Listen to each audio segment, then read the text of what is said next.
नमस्ते दोस्तों। चलिए अपनी कहानी की ओर आगे बढ़ते हैं। रीमा रात भर बिस्तर पर औंधी पड़ी रही, अर्धचेतन सी अवस्था में। इस अर्धचेतन की अवस्था में भी बहुत सारे मधुर सपने थे जिसमें वो खोई रही। सपने इतने मधुर थे कि वह उनसे बाहर आना चाहती नहीं थी कि चिड़ियों की चहचहाहट ने उसकी आंख खोल दी। उसने देखा बहुत सुहावना मौसम था। कुछ चिड़िए बालकनी पर बैठकर चहचहा रही हैं, मानो जैसे उसको उठाने आई हो। रीमा ध्यान से उनकी चहचहाहट सुनने लगी। कभी उसे रात के मधुर सपने याद आते और कभी चिड़ियों की चहचहाहट। उसे समझ नहीं आ रहा था कि चहचहाहट को सुनूं या उन सपनों को भूल जाऊं। एक बारगी वो उन मधुर सपनों का कतरा कतरा जोड़ने लगी कि शायद दोबारा से वो आकृतियां बन जाएं और सपना आगे जारी रहे। खैर, मौसम का आनंद लेने के लिए वो एक बार फिर बालकनी में आ गई। उसने अंगड़ाई ली तो जैसे मौसम ने भी उसके साथ अंगड़ाई ली। उसने देखा बादलों में चांदी की रेखा सी छाई हुई है। काले बादल घिरे हुए हैं, मानो गरज कर कह रहे हो कि हमें अभी बरसना है, आओ भीगो रीमा। एक तरफ मोर पीहू पीहू बोलकर अपनी ध्वनि से सारे वातावरण में संगीत घोल रहा था, तो दूसरी तरफ चिड़ियों की चहचहाहट चाशनी की तरह मीठी थी, मानो दोनों प्रतियोगिता में लगे हों कि हम दोनों में से कौन ज्यादा मीठा है। रीमा उन सब में खोती चली गई। उसके बाद वो अंदर आई और उसने फोन पर ऑर्डर दिया एक चाय लाने के लिए। उसने कहा मुझे कम दूध की चाय चाहिए। उसे याद आया कि शादी के बाद वो जब कम दूध की चाय पीती थी तो परेश उससे हमेशा कहा करता था कि गरीबों वाली चाय क्यों पीनी है, अगर कम दूध की पीनी है तो ब्लैक टी पिया करो। लेकिन रीमा को आसमान में नहीं उड़ना था। उसको ब्लैक टी के फैशन वाली चाय नहीं पीनी थी। उसे धरातल पर रहना अच्छा लगता था। आसमान में उड़ना तो चाहती थी, लेकिन पंछियों की तरह। उसे इंसानों वाली उड़ान नहीं भरनी थी। उसे ऊंचाई पसंद थी, लेकिन आसमान की ऊंचाई। उसे बिल्डिंगों की ऊंचाई से नफरत थी। वो घुटती थी, उसका जी उठता था कंक्रीट के जंगलों से। इसीलिए तो सुकून पाने वो यहां आई थी। अभी वो अपनी काली चाय का इंतजार कर ही रही थी कि मोबाइल पे परेश का नंबर दिखाई देता है। परेश का फोन था। वो फोन उठाती है। परेश बहुत जल्दी में बात कर रहा है। उसको अपने क्लिनिक जाना होगा। कंप्यूटर पे कुछ काम कर रहा है, क्योंकि बात करते करते कीपैड की साउंड उसे सुनाई पड़ रही है। परेश पूछता है, रीमा कैसी हो तुम, अब तबीयत कैसी है? मैं ठीक हूं, बिल्कुल ठीक हूं। और मुझे यहाँ बहुत अच्छा लग रहा है। अच्छा, कितने दिन रुकोगी वहाँ पे? अभी तो रुकूंगी, जब दिल भर जाएगा तो वापस आ जाऊंगी। ठीक है, मैं ड्राइवर को भेज दूंगा। मैं आपको बता दूंगी, आप मुझे व्यस्त लग रहे हैं। हाँ, कुछ काम कर रहा था। मैं जानती थी कि आप काम ही कर रहे होंगे। काम करते करते थोड़ा सा वक्त मेरे लिए निकाल लेते हैं। मेरी भावनाओं की, मेरी संवेदनाओं की पूरी परवाह आपने कब की है? लेकिन सच में परेश, अगर तुम मेरे साथ होते तो मुझे बहुत अच्छा लगता। तुम्हारे साथ इन वादियों का आनंद ही कुछ और होता। काश तुम मेरे साथ होते। यही सब बातें सोचती हुई रीमा आगे की प्लानिंग करने लगी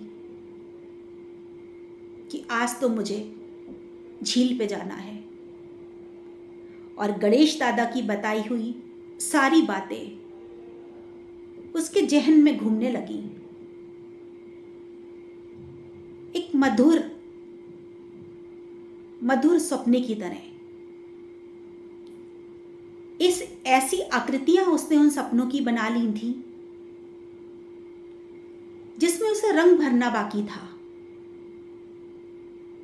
नदी ऐसी होगी, झरना ऐसा होगा, पेड़ ऐसे होंगे, कौन सा प्रेमी युगल वहां पे रहता होगा, वो अब कहाँ होगा, उसको पानी को लोग क्यों छूते हैं,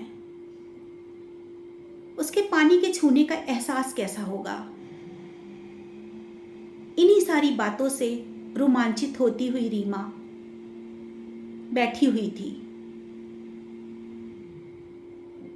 वेटर आता है और चाय का प्याला रख जाता है। मैडम, ब्रेकफास्ट में आप क्या लेंगी और लंच में? ब्रेकफास्ट कुछ हल्का फुल्का ले आना, लेकिन लंच हम बाहर करेंगे। ठीक है। वेटर कमरे से बाहर चला गया। उसने आवाज लगाकर पूछा, आज गणेश दादा नहीं आए? नहीं मैडम, गणेश तो छुट्टी पे है, 2 दिन की छुट्टी पे गया है, उसे किसी के साथ घूमने जाना है। ओह, याद आया रीमा को। हाँ, गणेश दादा को तो मेरे ही साथ जाना है। उन्होंने मुझसे वादा जो किया है कि मैं तुम्हें कोसानी घुमाने ले जाऊंगा। क्यों भूल गई वो ये बात? इसी उत्साह से भरी हुई रीमा तैयार होने चली गई। उसने आज नीले रंग का सूट पहना था, काले रंग की बिंदी लगाई थी। जब वो तैयार हो रही थी, उसको नहीं पता था कि कौन उसे तैयार करवा रहा है। अपने आप सब कुछ होता चला जा रहा था। उसे सूट कौन सा पहनना है, उसे बिंदी कौन सी लगानी है, उसे लिपस्टिक कौन सी लगानी है, सारी चीज़ें जैसे कोई उसको ऊपर से ऑर्डर दे रहा हो कि ये सारी चीज़ें तुम करो, तुम पे बहुत अच्छी लगेंगी। और रीमा मंत्रमुग्ध सी तैयार होती जा रही थी। 8 बज गया था। गणेश दादा का फ़ोन आया, बिटिया तुम तैयार हो गई हो तो नीचे आओ, मैं तुम्हारा इंतज़ार कर रहा हूँ। नाश्ता टेबल पे लग चुका था, लेकिन गणेश दादा का बुलावा उसके लिए ज़्यादा महत्वपूर्ण था। उसने नाश्ते को टेबल पे छोड़ दिया, बस जल्दी जल्दी जूस का गिलास ज़रूर थोड़ा सा पिया। बाकी सैंडविच ऐसे ही टेबल पे पड़े रहे, क्योंकि वो तो जल्दी में थी ना। आज उसे शहर घूमना था, पता नहीं क्या पाने जा रही थी वो। ऐसा क्या पालेगी